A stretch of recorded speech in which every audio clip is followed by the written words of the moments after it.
اعوذ باللہ من الشیطان الرجیم بسم اللہ الرحمن الرحیم۔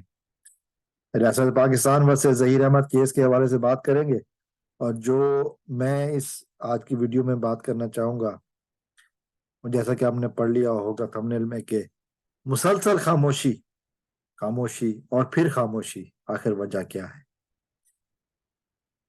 اس سے پہلے کہ میں ویڈیو شروع کروں، آپ میری ویڈیو پہ نئے آئے ہیں تو میرے چینل کو سبسکرائب ضرور کیجئے، اور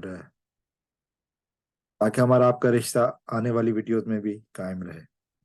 تو میں بات کر رہا تھا مسلسل خاموشی، خاموشی اور پھر خاموشی، آخر وجہ کیا ہے؟ ہم نے دیکھا کہ جس طرح پہلے گزشتہ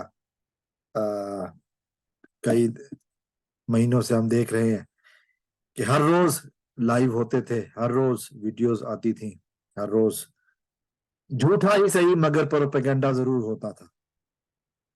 لیکن اب ایک وہ ویڈیو آئی ہے جس کو آڈیو لیکس، ہمارے ملک کی مشہور زمانہ آڈیو لیک سلسلے کی ویڈیو آئی ہے، لیکن اس کے بعد مسلسل خاموشی، مسلسل خاموشی ہے۔ تو یہ سوچنا پڑے گا کہ آخر وجہ کیا ہے، آخر کیا وجہ ہے کہ مسلسل خاموشی ہے؟ زنیرہ ماہم اور ان کے جو حواری ہیں جھوٹی آڈیو لیکس کے بعد خاموش ہو چکے ہیں، کسی طرف سے کوئی آواز نہیں ہے، کوئی جواب نہیں ہے۔ وہ جو ایک کارٹون آیا تھا مہدی کاظمی صاحب کی بیٹی کی طرف سے، اس کے بعد تو لگتا ہے کہ پورا ہو کا عالم چھا گیا ہے۔ مسلسل خاموشی، اسے کارٹون نے چپ کرا دیا ہے سب کو۔ ایک عید پر وکٹری کا نشان آیا، تصویر آئی فیملی کی، اور اس تصویر نے لگتا تو یہی ہے کہ بڑے بڑوں کو چپ کرا دیا۔